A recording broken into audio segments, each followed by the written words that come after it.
ఇక్కడ ఇచ్చినారు sir. Sir నేను గౌరవ మంత్రి గారిని తమరి ద్వారా అడుగుతా ఉన్నాను సార్. 11,500 కోట్ల రూపాయలు బడ్జెట్లో కేటాయిస్తే ఇప్పుడు మళ్ళొక 2 నెలలు అయితే సార్, ఇక ఎట్లాగో ఫిబ్రవరి వచ్చిందంటే మళ్ళీ కొత్త బడ్జెట్ విధానం సార్. ఈ మిగిలినటువంటి దాదాపు 9,000 కోట్ల రూపాయలు 9,000 కోట్ల రూపాయలు బడ్జెట్లో ఖర్చు పెట్టలేదు ఇప్పటి వరకు. ఈ నెల 2 నెలల్లో ఎట్లా ఖర్చు పెడతారు సార్, నాకు అర్థం కాలేదు. ఇదొకటి సార్. రెండో అంశం సార్, ఇందులో చాలా భయంకరమైనటువంటి లెక్కలు ప్రభుత్వం ఇచ్చింది సార్. ప్రభుత్వమే చాలా భయంకరమైన లెక్కలు ఇచ్చింది సార్. స్కాలర్షిప్ల కోసం సార్ ఎస్టిమేటెడ్ బడ్జెట్ వచ్చేసి 1908 కోట్లు బీసీ పిల్లలకు స్కాలర్షిప్స్ ఇస్తామని పెట్టి కేవలం 365.54 కోట్లు ఖర్చు పెట్టింది సార్. ఈ 365.54 కోట్లు కూడా ఇటీవల కాలంలో మొన్న గౌరవ ఫైనాన్స్ మంత్రి గారు స్కాలర్షిప్లు రిలీజ్ చేసినటువంటి సందర్భంలో ఏదో కొద్దిగా ఇచ్చినట్టున్నారు సార్, ఇంకా పాత బకాయిలు అట్లాగే ఉన్నాయి సార్. రెండోది హాస్టల్స్ కోసం సార్, మా పిల్లలు సంక్షేమ హాస్టల్లో చదువుకుంటున్నటువంటి పిల్లలు వాళ్ళు మంచి పౌష్టికాహారంతో తిని ఆరోగ్యవంతంగా ఉండి మంచి చదువులు చదువుకోవాలనుకుంటున్నటువంటి పిల్లలకు సార్ 435 కోట్ల రూపాయలు ఎస్టిమేటెడ్ బడ్జెట్ పెట్టి కేవలం 315 కోట్లు ఖర్చు పెట్టిందంటే మా పిల్లల్ని ఈ ప్రభుత్వం మేము పస్తులతోనే వండబెడుతున్నామని మీ పిల్లల్ని అని చెప్పి చెప్తా ఉంది సార్. సార్ రెండోది సార్, మహాత్మా జ్యోతిబా పూలే ఓవర్సీస్ విద్యానిధి కింద సార్ 80 కోట్లు కేటాయించినారు సార్. దాంట్లో 83.42 అని చెప్తా ఉన్నారు సార్. మీరు పెంచి చేస్తామని చెప్పిర్రు, మీరు పెంచలేదు ఇప్పటి వరకు. మళ్ళీ దాంట్లో కూడా బడ్జెట్ ఎట్లా పెట్టిరండి సార్, 5 లక్షల లిమిట్ పెట్టిరు సార్. 5 లక్షల లిమిట్ ఉండాలి, 5 లక్షల లిమిట్ ఉంటే మీరు ఓవర్సీస్ స్కాలర్షిప్కి ఎలిజిబుల్ అన్నారు సార్. ఇదే సభలో తమరి ముందే పెట్టినటువంటి సోషియో ఎకనామిక్ అవుట్లుక్ సర్వేలో సార్ ఒక కుటుంబ ఆదాయాన్ని ఒక ఇంట్లో 4 ఉంటే 12 లక్షల ఆదాయం ఉందని చూపించింది సార్ గవర్నమెంట్. మరి ఈ లెక్కన ఈ రాష్ట్రంలో ఎవరు ఎలిజిబుల్ ఉండరు సార్. సార్ అదొకటి సార్. ఇక స్టడీ సర్కిళ్ళ కోసం రాష్ట్ర ప్రభుత్వం 50 కోట్లు బీసీల కోసం కేటాయిస్తే ఖర్చు పెట్టింది 4 లక్షలా సార్, 4 లక్షలు కేవలం.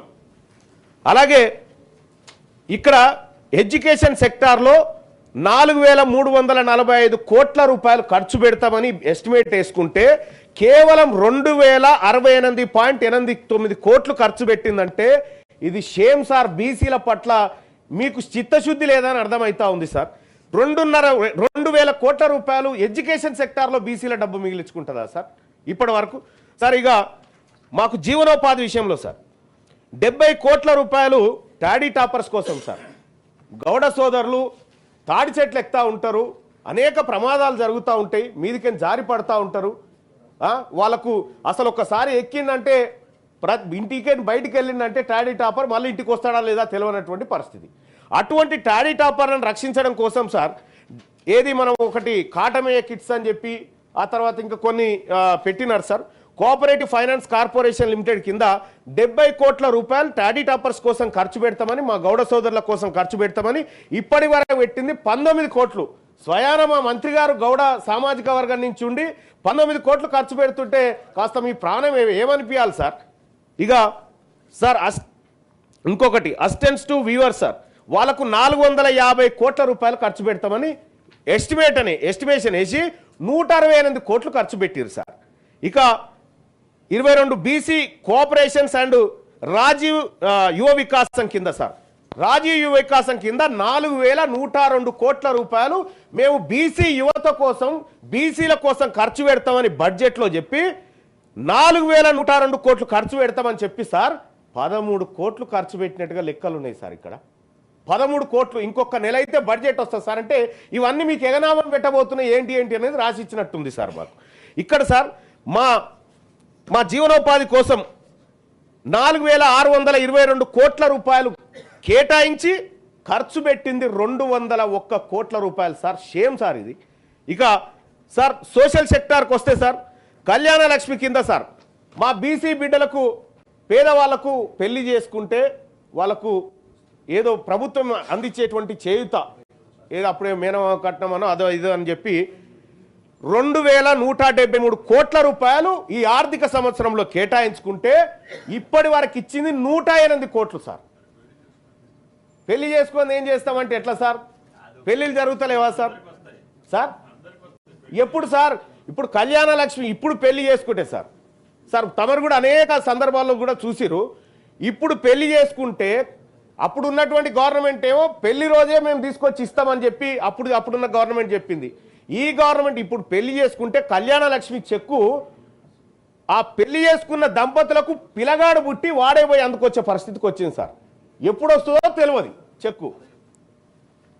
ఇక ఆదిలాబాద్ జిల్లాలో సార్ ఈ కళ్యాణ లక్ష్మి కార్డు కూడా మా బీసీలకు రావాల్సిన దాంట్లో ఒక ముసలామెకి పెళ్లి చేసిరు సార్. 65-70 ఏళ్ళ ముసలామె పెళ్లి చేసి చెక్ ఎత్తుకపోయారు సార్ ఒకసారి. ఇట్లా అదో దుర్వినియోగం మళ్ళా. సరిగా commission for backward classes and dedicate commission కోసం సార్, అంటే బీసీల లెక్కలు తీయడం కోసము, లేకపోతే బీసీల స్థితిగతులు, బీసీల పట్ల ఒక కమిషన్ ఏర్పాటు చేస్తే 21 కోట్ల రూపాయలు దానికి కేటాయించి సార్ 3,49,00,000 ఖర్చు పెట్టారు సార్. అంటే ఇక్కడ సార్ సోషల్ సెక్టార్కి వచ్చేసరికి 2,194 కోట్ల రూపాయలు ఖర్చు పెడతామని బడ్జెట్లో చెప్పి కేవలం 112 కోట్ల రూపాయలు ఖర్చు పెట్టింది సార్ ఈ ప్రభుత్వం. ఇక అలాగే sir constructions of Bhavan sir, ఇక మాకు అనేకమైన భవనాలు, కుర్మ భవనము, గొల్ల భవనము, మున్నూరుకా భవనము, ఇట్లా ఎక్కడెక్కడి భవనాలన్నీ గతంలో ఆ ల్యాండ్ అలకేట్లు చేసినారు సార్. ఆ మూసి పక్క పొంటి ఉండేటి అన్ని మాయే. ఆ భవనాల కన్స్ట్రక్షన్ కోసం 100 కోట్లు కేటాయిస్తున్నామని బడ్జెట్లో పెట్టింది సార్. ఒక్క రూపాయి ఎందుకు పెట్టలేదు సార్? ఎందుకు ఖర్చు చేయలేదు సార్? ఒక్క రూపాయి కూడా ఎందుకు ఖర్చు చేయలేదు సార్ ఈ ప్రభుత్వం? సార్ ఇంకొకటి ఎస్టాబ్లిష్మెంట్స్ అండ్ శాలరీస్ సార్ 143 కోట్ల రూపాయలు దీనికోసం ఖర్చు చేస్తామని 43 కోట్లు సార్. ఇట్లా ఈ ఆర్థిక సంవత్సరంలో 11,405 కోట్ల రూపాయలు ఖర్చు చేస్తామని ఈ తెలంగాణ ప్రభుత్వం బీసీలకు హామీ ఇచ్చింది సార్ బడ్జెట్లో. 11,405 కోట్లు ఖర్చు చేస్తామన్న ప్రభుత్వం మరొక నెల అయితే ఆర్థిక సంవత్సరం ముగుస్తుంది, ఖర్చు చేసింది కేవలం 2,426 కోట్లు సార్. ఏం సమాధానం చెప్తారు సార్ ఈ ప్రభుత్వం బీసీలకు? ఎక్కడ సార్ ఇక్కడ పేరుకేమో 11,000 కోట్లు పెట్టాం. మనం అదే కామారెడ్డి డిక్లరేషన్లో ప్రతి ఏడాది 20,000 కోట్ల రూపాయలు ఖర్చు పెడతాం, బడ్జెట్లో పెడతామని కాంగ్రెస్ పార్టీ హామీ ఇస్తే కదా సార్ మేము అందరం వచ్చి చేరింది. మేము బీసీలమంతా ఎందుకు ఓట్లేసినాం సార్ కాంగ్రెస్ పార్టీకి? కామారెడ్డి డిక్లరేషన్లో కాంగ్రెస్ పార్టీ 20,000 కోట్ల రూపాయలు ప్రతి ఏడాది చొప్పున 5 ఏళ్ల పాటు 1,00,000 కోట్లు ఖర్చు పెడతామన్నా సార్. 1,00,000 కోట్లు ఖర్చు పెట్టే ప్రభుత్వం ఇదేనా సార్? ఇట్లనే ఉంటుందా? కేవలం 11,000 కోట్లు, పోయినసారి కూడా 9,000 కోట్లు పెడితే ఆ రోజు గౌరవ్ సార్ మీరే అవకాశం ఇచ్చినారు, మీరు మాట్లాడండి, మీ వాయిస్ రావాలి అని చెప్పి ఆ రోజు అవకాశం ఇస్తే ఆ బడ్జెట్లో ఖర్చు పెట్టింది లేదు సార్. ఈ బడ్జెట్లో చూస్తే కేవలం ఇంకా దారుణాతి దారుణం సార్. 11,000లో 2,000 కోట్ల సార్ మా కోసం ఖర్చు పెడితే ఈ ప్రభుత్వం మా కోసమే ఉందా సార్? ఈ ప్రభుత్వం మా సంక్షేమాన్ని ఏమైనా చూస్తూ ఉందా సార్? సార్ ఇదొక్క బడ్జెట్ కాదు సార్. తెలంగాణ రాష్ట్రం ఏర్పాటైన తర్వాత సార్ కన్నీళ్ళు వస్తాయి సార్. ఈ తెలంగాణ రాష్ట్ర ప్రభుత్వం మొన్ననే కుటుంబ సర్వే చేసి తెలంగాణలో బీసీల జనాభా 56.33% ఉందని చెప్పింది సార్. 56.33% ఉందని చెప్పినటువంటి ప్రభుత్వం ఈ వర్గాల కోసం చేయాల్సినటువంటి ఖర్చు ఎంత చేస్తున్నది ఎంత సార్? సార్ ఇదొక తెలంగాణ రాష్ట్రం ఏర్పాటైతే మా నీళ్లు మాకు వస్తాయి, మా నిధులు మాకు వస్తాయి, మా నియామకాలు మాకు వస్తాయి అని మీరే కాదు సార్, మీరందరే కాదు సార్ కొట్లాడి మనకు మంచి జరుగుతుంది మన వర్గాలకు అని చెప్పి ఇక్కడ ఉన్నటువంటి మీరే అందరు కొట్లాడారు సార్. ఆ రోజు మనం అందరం పోరాటం చేసినాం. మీరు పార్లమెంటు మెట్ల మీద పడుకొని ఆ రోజు అహోరాత్రులు 48 గంటల పాటు చల్లు వణుకుట తెలంగాణ ఉద్యమాన్ని చేసిరు సార్. నిజంగా మాకు వస్తున్నాయా సార్? 2014 నుంచి 2025 దాకా జరిగినటువంటి బీసీలకు జరిగిన మోసం సార్. 2014-15లో మాకు కేటాయించింది 4,311 కోట్లను కేటాయించారు సార్. ఖర్చు చేసింది 1000 కోట్లు సార్. అంటే ఇక 3,220 కోట్ల రూపాయల సొమ్ము బీసీల సొమ్ము ప్రభుత్వం మిగిలించుకుంది సార్. మంత్రి గారి ఆన్సర్ తర్వాత నీకు supplementary sir. Thank you sir. Honourable minister.